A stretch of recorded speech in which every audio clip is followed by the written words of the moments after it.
Welcome back to Idaho Voyager. Today, an update on one of our previous videos where we gave you the top 3 and bottom 3 for the Lance 2075. We have a correction to make and a big I'm sorry coming up.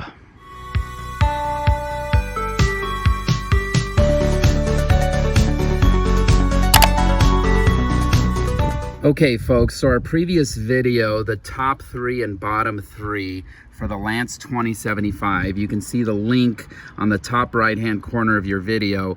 We talked about the Truma Combi hot water heater furnace combination, and it's stored right here on the roadside of the trailer. This compartment you open up and you can see the actual Truma Combi system. So one of the big advantages to this system is how lightweight and small it is and how quiet it is. And this truly was one of the really nice features on this 2075 when we bought the trailer. And our first couple of trips out, we were having some issues with the hot water for the bathroom. And we listed that issue as one of the bottom 3 items on our top 3 and bottom 3 things we love and don't love about this trailer.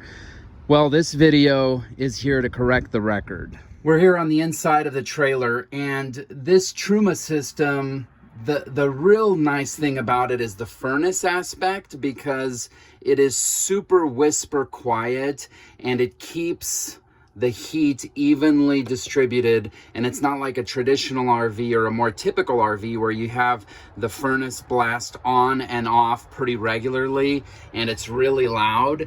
This one is very quiet and smooth. And then the other piece to it is going to be the hot water. And that's what I want to talk about today. So on our first video, the top 3 and bottom 3, again, the link, top right-hand corner, we were having issues because it was taking a long time to heat the water and it wasn't lasting as long as we thought it should. And going into this, when we bought the trailer, we were under the impression that this was an on-demand water heating system that was going to have endless streams of hot water. We were not getting that, and we were pretty disappointed. Well, it turns out there is some nuance to the system, and I want to go over it with you and explain this. Okay, so going through the water heater settings, you go to the little thermometer that's in the water. That's where you go. And you've got off position, eco, hot, and boost. So let's start with off. That's self-explanatory. Eco is going to keep the water at about 104 degrees.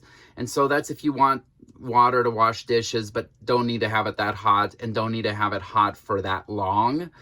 Hot then is 140 degrees, and then boost is 144 degrees. Okay.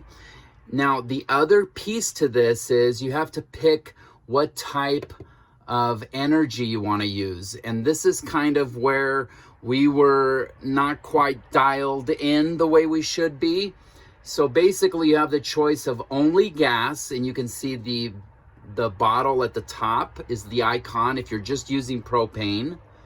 You can also choose mix 1, which is going to be propane and 1/2 of electricity. What that means is there's 2 heating elements on the Truma. This one's only going to use one of those elements. Mix 2 is going to be propane and both heating elements. So you're throwing everything in the kitchen sink from a resource standpoint at the water heater to heat the water.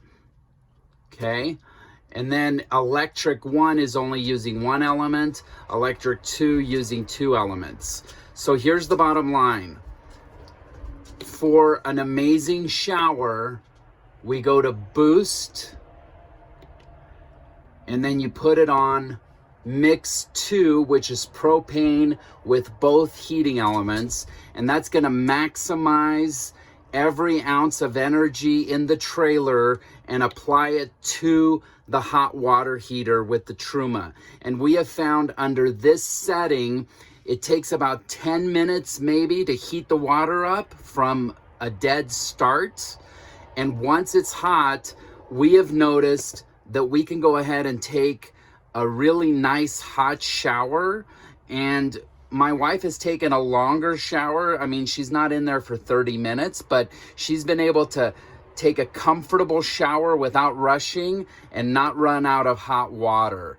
And so for right now, this is a big game changer for us, and there's a lot of nuance to the system, and it is kind of a learning curve for us. And so the big I'm sorry on this one would go out to the folks at Truma and Lance, because on our original video of 3 things we love and 3 things we don't love, we did list the water heater on Truma as a bottom 3, and at this point we would definitely not put it as a bottom 3 item, because we are really happy with it. And so it's taken some time to really acclimate ourselves on it, but we have found using Boost with all power resource, which is mix 2 propane and both heating elements, gets the job done rather nicely. So I wanted to make sure to update that and clear the record.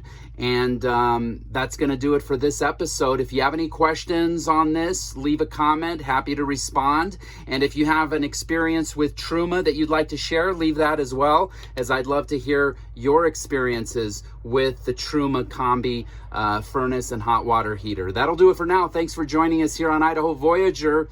And make sure to subscribe today. Don't forget to nudge that notification bell so you don't miss a beat.